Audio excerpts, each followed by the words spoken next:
¿Qué tal? ¿Cómo están? Les habla Marian de la Fuente. Como tristemente era de esperar, hasta Cuba también han llegado los intentos de esa agenda marxista globalista de que el Estado, acostumbrado en la isla a adoctrinar políticamente a los niños en las escuelas, arrebatando a los padres ese derecho fundamental de educar a sus hijos de acuerdo a sus principios, pues ahora también pretenda adoctrinarlos en la esfera sexual. Una nueva estrategia del régimen que busca dividir más a la sociedad y atacar a la familia, que junto a Dios quizá pues son los dos grandes pilares en los que el ser humano se asienta y se refugia cuando se siente abatido. Y que busca por encima de eso los enfrentamientos sociales para que no se discuta lo que es realmente importante, que en Cuba desde hace más de 60 años se malvive en una dictadura decrépita e inepta que la tiene sumida en la más absoluta miseria. Por eso, los obispos católicos de Cuba se han pronunciado este fin de semana sobre las modificaciones que el gobierno ha impulsado en el sistema de enseñanza pública para incluir un programa de educación sexual. Uniéndose a la oposición, pues ha ya expresado en las iglesias evangélicas que recogen firmas para impedir que la llamada educación de género o ideología de género pueda llegar a entrar en las escuelas. Los prelados piden que se reconsidere el contenido de esa resolución, de la 16-20-21 del Ministerio de Educación, por no tener en cuenta suficientemente el derecho de los padres en la educación sexual de sus hijos, que es además un derecho, y también por las graves consecuencias en la formación de los niños y adolescentes y jóvenes al oficializar el avance de la ideología de género en ese sector de la educación. La resolución del Ministerio de Educación dispone, entre otras cosas, que los estudiantes, los niños, reciban desde temprana edad información sobre sexualidad y prácticas de esa diversidad de género, aunque no define cuáles pueden ser esas prácticas. La Iglesia Católica y las iglesias evangélicas han pedido durante décadas que se les permita brindar servicios educativos como ocurre en el resto del mundo. Sin embargo, el Partido Comunista se ha negado por décadas a desprenderse del monopolio de la enseñanza. Antes de 1969, Cuba tenía una amplia red de escuelas católicas que fue confiscada en su totalidad por el dictador Fidel Castro. Desde entonces, la educación se ha estandarizado con un fuerte componente marxista y ateo que se convirtió en doctrina. Miren ustedes, lo que cada uno haga en su casa, con su sexualidad o con su vida, es un asunto o un derecho que cada individuo tiene y que de forma tolerante todos tenemos que respetar. Pero el derecho de los padres a la educación de sus hijos, y mucho más cuando están comenzando a vivir, es inalienable. Y no se puede permitir que el Estado usurpe y pretenda monopolizar su educación sexual, pues de alguna forma confundiéndolos o adoctrinándolos. Así comienza El Espejo.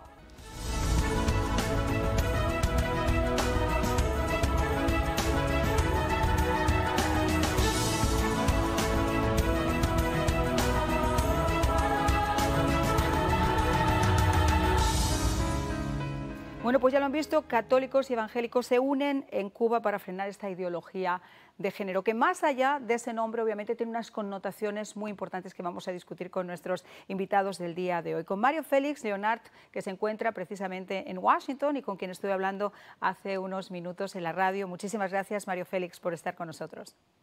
Muchas gracias, María.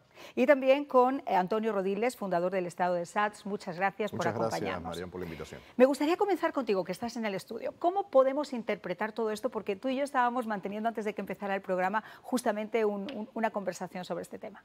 Mira, yo creo que va más allá del tema de la educación de los hijos. Yo creo que es un paquete entero, que lo ha dicho Raúl Castro, lo ha dicho Mariela Castro, y por último Miguel Díaz-Canel mencionó en un encuentro que Cuba y el Partido Comunista, según ellos, tenía que alinearse o estar en el mismo rumbo que está la izquierda internacional. O sea, el tema de la agenda globalista y las políticas de identidad va, en mi opinión, va más allá de esta resolución del Ministerio de Educación y cubre toda la sociedad, incluso en lo que se llamaría, que no lo es, pero le llaman sistema legal y jurídico cubano, en la propia mamotreto que hicieron llamado Constitución, también incluyeron el término las familias, y en mi opinión todo esto va encaminado en darle un lavado de cara al castrismo rancio. O sea, esto yo no tengo dudas que es la reconformación o vender un neocastrismo donde estarían, según ellos, reformando en la dirección de estas agendas. Claro, pero Mariela Castro impulsando obviamente claro, su ella es propísima, la ideóloga, intentando meter su propia agenda. Exactamente. Y en ese sentido, por eso te decía, el alcance es mucho más que el tema de la educación, que por supuesto es tremendamente grave. Bueno, a mí, fuera del ámbito político, ya solamente ese peso social que puede tener en una sociedad cubana y sobre todo en una adolescencia y en una niñez de chiquillos que están siendo adoctrinados desde que entran al colegio, sería como esa gota que colma el vaso, porque esos niños no lo van a ver desde el punto de vista político, ni si el sistema cubano quiere salir de esa estampa putrefacta que tiene para tratar de avanzar. No lo creo que lo vean así, lo que sí creo que puede tener un costo familiar y sobre todo personal muy importante. Pero quiero hablar con Mario Félix Leonard sobre eso. ¿Cómo lo ves tú? ¿Cómo interpretas tú esto que está pasando? Sí, bueno, Marian, esto evidentemente que es una batalla global. Yo ahora mismo estoy leyendo estos dos libros de Rob Dreher, La opción benedictina, y también Vivir sin mentiras, que precisamente abordan esto desde el punto de vista del mundo entero que está en medio de esta tormenta, que no tiene que ver solo con la ideología llamada ideología de género, sino con todo este paquete global y marxista. Y Cuba en este momento, entonces, la dictadura que está en Cuba, pretende montarse, yo diría, en la ola, en medio de este mar embravecido del mundo entero, para ver cómo logra mantenerse a flote, ¿no? Y entonces yo diría que toma lo peor del mundo para mantenerse a flote en medio de este mar embravecido mundial. Y es muy triste porque mientras esta batalla se libra a nivel global, pues nos damos cuenta que tenemos la posibilidad de los que vivimos fuera de Cuba, de vivir en países donde por lo menos hay cierta diversidad. Por ejemplo, al respecto de la educación, pues hay opciones para educar a los hijos, ¿no? Ya sea la educación religiosa, ya sea la educación privada, ya sea la educación en las casas, pero en Cuba esto es más cruel, porque el Estado totalitario, como tú bien lo dices, posterior al 69, porque hasta el 69 pues sobrevivieron algunos colegios, algunas instituciones todavía, pero posterior al 59 él lo absorbió todo y usurpó no solamente el derecho a educar a los hijos y las opciones que existían, sino que se robó incluso propiedades que no ha devuelto todavía. Pero bueno, más allá de las propiedades, que es una batalla que se mantiene, es el derecho a educar a los hijos en este momento. Yo diría lo que estamos llamados a reconquistar, porque partiendo de ahí, pues obviamente si hay una sola opción y quieren en esa opción imponer también la ideología de género, después de haber impuesto durante años una educación totalmente politizada, donde obviamente ahora quieren también decidir en el sexo de nuestros hijos ellos, pero han decidido en la mente. Claro, el tema aquí es muy particular además, porque eso que estás diciendo es muy importante. Yo recuerdo unos padres cubanos que decidieron de repente que sus hijos no iban a asistir a una escuela pública y terminaron en la cárcel, uno 2 años y el otro un año y pico, porque decidieron que no querían llevar a sus hijos al colegio así. Ahora las iglesias están amenazando con frenar que los chicos vayan al colegio, desafiando incluso ese régimen que podría ponerlos en la cárcel. Pero estábamos tocando un tema que a mí me gustaría dejar claro, porque no es solamente Cuba, como estábamos conversando nosotros. Esto es un movimiento global que asusta. Hace muy poquito, 3, 4 semanas en Nueva York, en un colegio, niños de primaria con 6 años, estaban enseñándoles que tenían que masturbarse, buscar el placer por sí mismos, que no podían definir si eran niños o niñas hasta que no probaran con un niño y con una niña. Que si yo mando a mi hijo al colegio a estudiar matemáticas, a estudiar geografía, a estudiar química, pero ese tipo de cosas me corresponde a mí como padre hablarlo con mi hijo, no le corresponde al Estado. El tema acá, Marian, es que hay que ver la profundidad de este dilema que se está dando. O sea, así como en los años 60, 70, 80 estuvo la confrontación entre el marxismo-leninismo y el mundo libre, bueno, ahora ese dilema se está dando en otros planos y se está dando en esa batalla de ideas donde el neomarxismo, porque no es ese mismo marxismo, se ha reinventado y ha penetrado en las sociedades libres. Totalmente. Y este punto a mí me parece que hay que verlo con la profundidad que amerita, porque empezando por ahí, después es cuestión de años, y se ha visto en otros países, desmontar todas las instituciones. Pero cambiar el orden esa agenda impulsada, que yo insisto con que no es ciencia ficción, la agenda globalista existe, está escrita, desde el foro de Davos está escrita, su orden mundial, su nuevo orden de la familia. están impulsando eso desde las escuelas. Claro. Y eso lo vimos en España también hace muy poco con un programa que quería impulsar Podemos en escuelas de Leganés, que es uno de los municipios de Madrid. O sea, esto está extendido, no es una cosa que haya ocurrido solo el individuo allá. y la familia son las columnas de las democracias liberales y de la institucionalidad que existe. En el momento que tú le serruchas el piso, como se dice en cubano, luego lo que viene es desmontar todas las instituciones y la estructura. Y es supuestamente un nuevo orden que ni siquiera está definido qué cosa es, porque eso son siempre utopías. Fue como el marxismo, confunden a la ¿no? gente, porque entonces enfrentan a la sociedad. Porque a mí como individuo, y perdónenme que sea tan abierta, me importa un rábano si una persona tiene en su casa una jirafa, una señora, un señor, quien quiera. Yo soy súper open mind y tolerante. Mientras lo haga en su casa, lo haga con su vida y no se meta en la mía, everything is fine with me.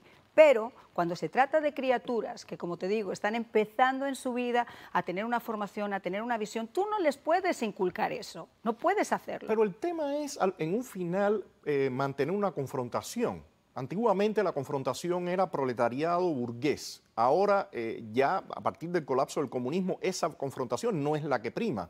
Se reinventan y empiezan estas identidades grupales que son las que al final buscan supuestamente cambiar ese orden. Y a partir de estimular eso y convertir en agendas políticas, es que se ve el cambio de las estructuras que hay a nivel global o a nivel planetario, ¿no?, en las democracias. Yo creo que por eso es tan peligroso este punto. Claro que eso es peligrosísimo, pero vamos a ver si les parece a ustedes qué fue lo que dijeron en esa carta los obispos cubanos. Ellos dijeron: es nuestro deber pedir que se reconsidere el contenido de la resolución 16-2021 del Ministerio de Educación por no tener en cuenta suficientemente el derecho de los padres en la educación sexual de sus hijos y también por las graves consecuencias en la formación de niños, adolescentes y jóvenes al oficializar. Bueno, pues vamos a seguir conociendo las reacciones de nuestros invitados a esa carta de los obispos y para ello quiero regresar con Mario Félix Leonard, que se encuentra en Washington.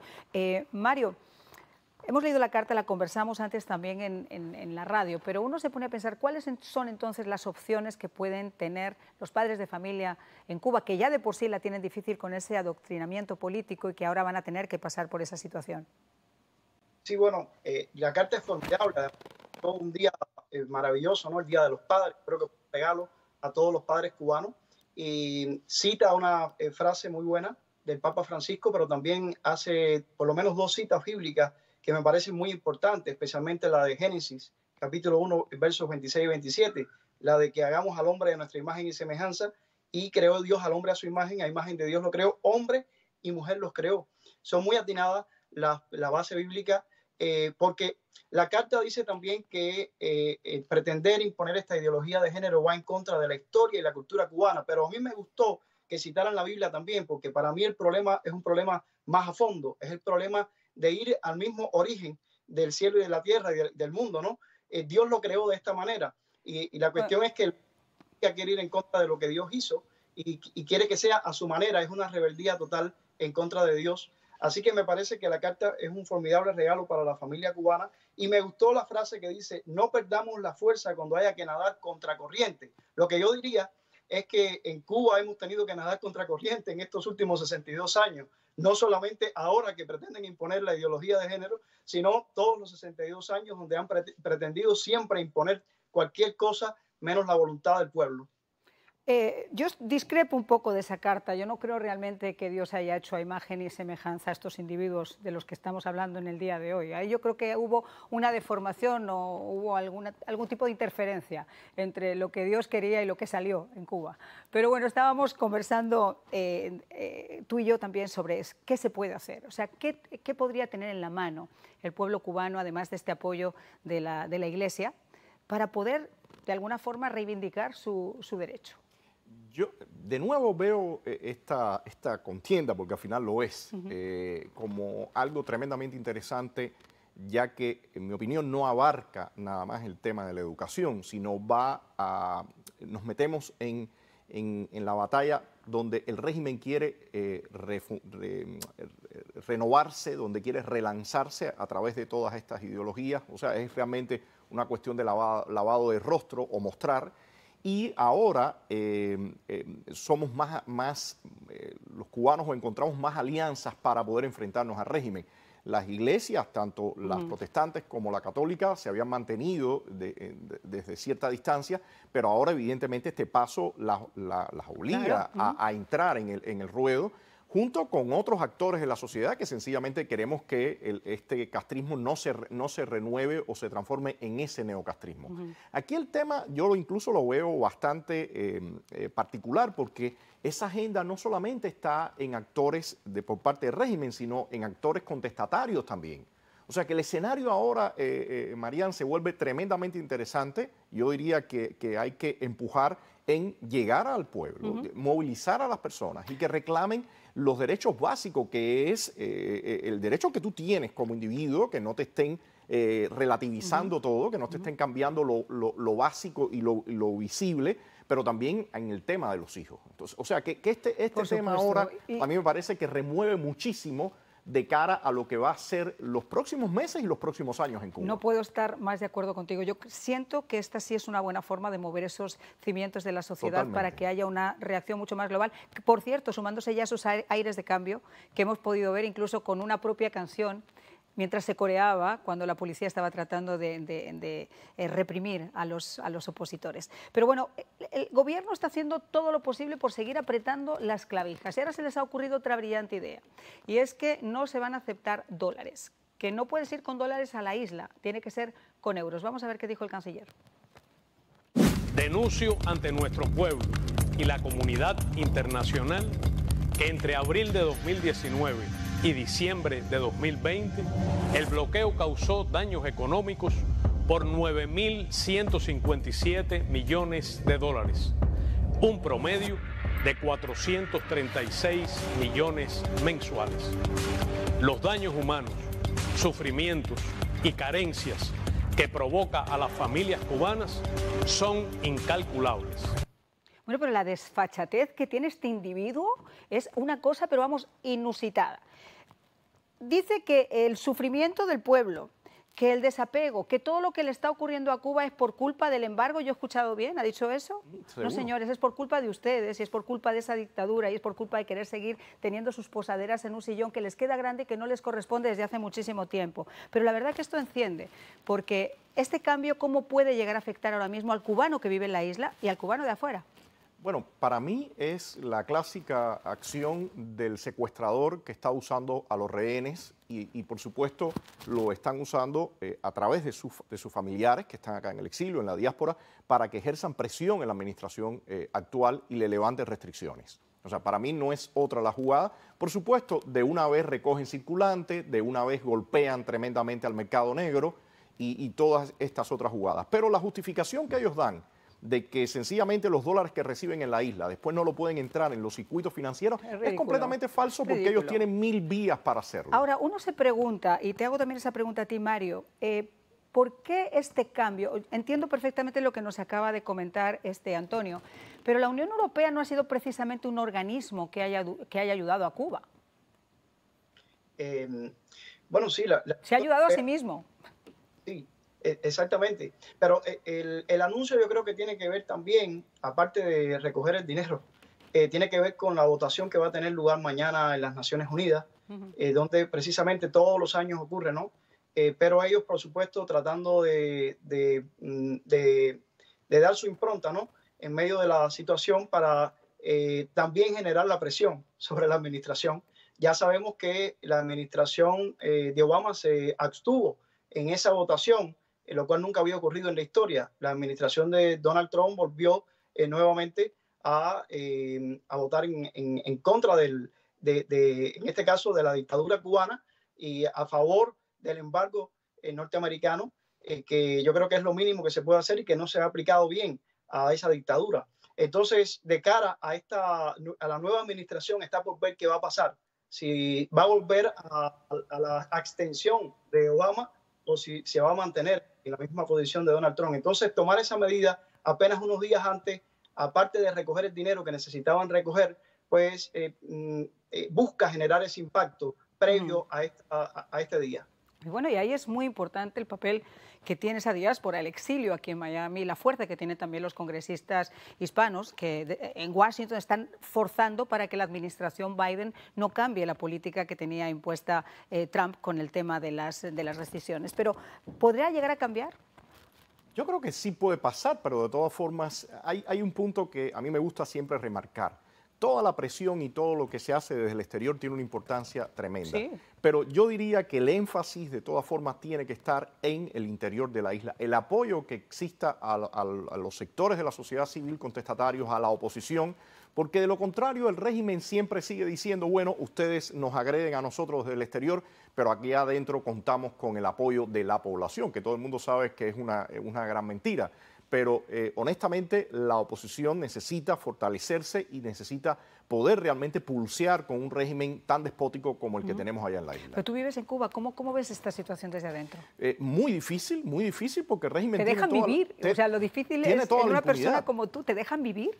Un monitoreo permanente, cámaras frente a la casa, micrófonos dentro de la casa, o sea, pueden arrestar, pueden golpear, o sea, la impunidad es total. Pero ahí está el punto, Mariana. Nosotros tenemos que lograr llegar a un momento donde el régimen sienta no solamente la presión externa, sino que sienta una presión interna cuando comete esos abusos. Y mientras no logremos una articulación, digamos que con unos cuantos miles de cubanos, las cosas se hacen muy difíciles. Es como las personas mencionan mucho Polonia, pero es que en Polonia se llegó a tener 10 millones de miembros en solidaridad. Por supuesto, Solidaridad y Lech Walesa hicieron un movimiento y eso no gigantesco. fue mágico, eso fue un trabajo consistente y sistemático con todo el apoyo de Juan Pablo II, Margaret Thatcher, Ronald Reagan, en el apoyo en todos los ámbitos. Entonces, si no ocurre eso con la oposición interna, va a ser bien difícil. Muchas gracias a Mario y Antonio por haber tenido la gentileza de estar con nosotros en el día de hoy. Y agradecer muy especialmente. Ayer en la noche estuve con Vilma y Diego Suárez y Liana Blanco